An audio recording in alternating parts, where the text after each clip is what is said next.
जय Hind student. 12th class के physics के अंतर्गत चैप्टर 10 का किरण प्रकाश किस चैप्टर का नाम है, उसका लेक्चर नंबर 8 देखेंगे। लेक्चर नंबर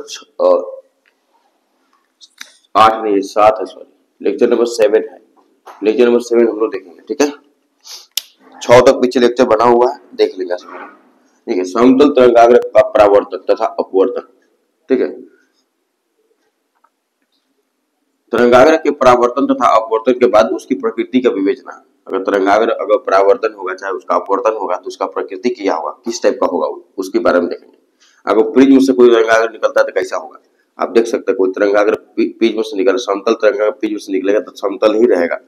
तो यदि कोई समतल तरंगाग्र किसी प्रिज्म में प्रवेश करती है तो वह एक समतल तरंगाग्र के रूप में ही बाहर निकलता है। ठीक है, आगे लेंस। अब लेंस में प्रवेश करेगा तब, अगर उत्तल लेंस है ये, इसमें कोई समतल तरंगाग्र प्रवेश करेगा तो यह अपना अभिसारी प्रकृति का जिसको अभिसारी बना देगा। ठीक है, तो अभिसारी निकलेगा। यदि कोई समतल तरंगाग्र किसी उत्तल लेंस में प्रवेश करता है तो निर्गत तरंगाग्र अपवर्ती तरंगाग्र या अभिसारी तरंगाग्र होता है। अपवर्ती तरंगाग्र हो गया अभिसारी, आप देख सकते हैं अभिसारी है। ठीक है, अच्छा नोट में, माना एक बिंदु स्रोत उत्तल लेंस की नाभि पर स्थित है। उत्तल लेंस है ये, इसका नाभि पर स्थित है कोई विद्युत स्रोत एस। ठीक है, तथा इससे चलने वाला अपसारित तरंगाग्र लेंस पर आपतित होता है। इससे चलने वाला अपसारित तरंगाग्र जब लेंस पर आपतित होगा, अपसारित तरंगाग्र है ये तरंगाग्र है अपसारित तरंगाग्र, जब इसे निकलेगा तो कैसे निकलेगा, समतल निकलेगा। ठीक है, अपवर्तित तरंगाग्र एक समतल तरंगाग्र वेग जैसा चित्र में प्रदर्शित है। ठीक है, यह समतल तरंगाग्र बनेगा। ठीक है, अच्छा दर्पण। जब कोई दर्पण से अगर समतल तरंगाग्र प्रवेश करता है, ठीक है, जब कोई समतल तरंगाग्र किसी अवतल दर्पण में प्रवेश करता है या आपतित होता है तो उत्पन्न परावर्तित तरंगाग्र अभिसारी प्रकृति का होता है। जब उत्पन्न परावर्तित तरंगाग्र होगा कैसा होगा, परावर्तित होने के बाद फिर इधर लौटेगा, क्योंकि दर्पण है ये, क्या है, दर्पण है, तो ये अभिसारी प्रकृति होगा, इधर ही आएगा। ठीक है, यह अवतल दर्पण की अभिसारी प्रकृति को दर्शाता है। यदि कोई बिंदु स्रोत अवतल दर्पण के नाभिक पर स्थित है, नाभिक पर स्थित है अवतल दर्पण के, ये अवतल दर्पण है,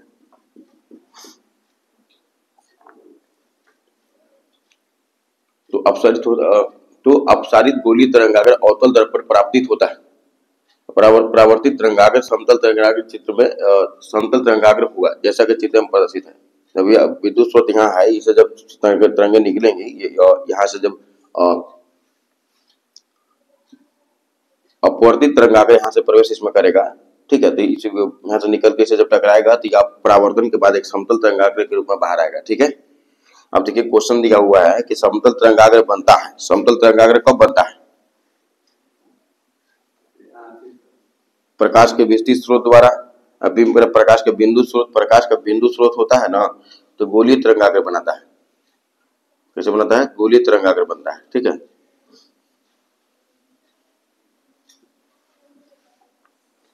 और प्रकाश के विस्तृत स्रोत द्वारा यदि होगा, प्रकाश के बिंदु स्रोत द्वारा, प्रकाश के रेखीय स्रोत द्वारा कैसा होता है, समतल तरंगाग्र होता है। अगर रेखीय स्रोत अगर है प्रकाश का, अगर ए बी है, ठीक है, ये ए बी, ठीक है, तरंगाग्र कैसे उत्पन्न करेगा, ये रेखीय तरंग समतल तरंगाग्र उत्पन्न करेगा प्रकाश के रेखीय स्रोत द्वारा। क्वेश्चन थोड़ा सा एक मिनट सुनिए।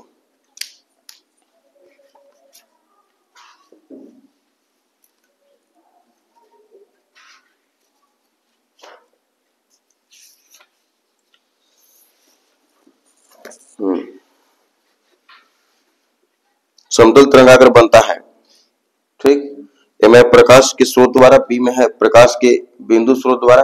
प्रकाश का बिंदु स्रोत होगा तो कैसा बनेगा, इस टाइप का बनेगा। प्रकाश का रेखीय स्रोत द्वारा, प्रकाश का रेखीय स्रोत होगा तो कैसा बनेगा, बेलनाकार तरंगाग्र बनता है। इसके लिए कैसा बनता है, बेलनाकार तरंगाग्र ना, रेखीय स्रोत से कैसा बनता है, बेलनाकार तरंगाग्र। ठीक है, देखे होंगे चित्र में भी था ना, पीछे था ना।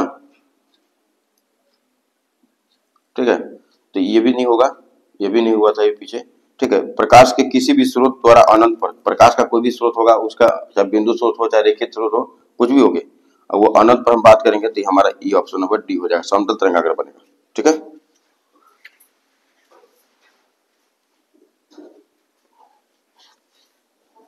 ठीक है। क्वेश्चन है कि प्रकाश की प्रकृति के आधुनिक सिद्धांत के अनुसार प्रकाश ऊर्जा की होती है, कौन सा प्रकृति होती है?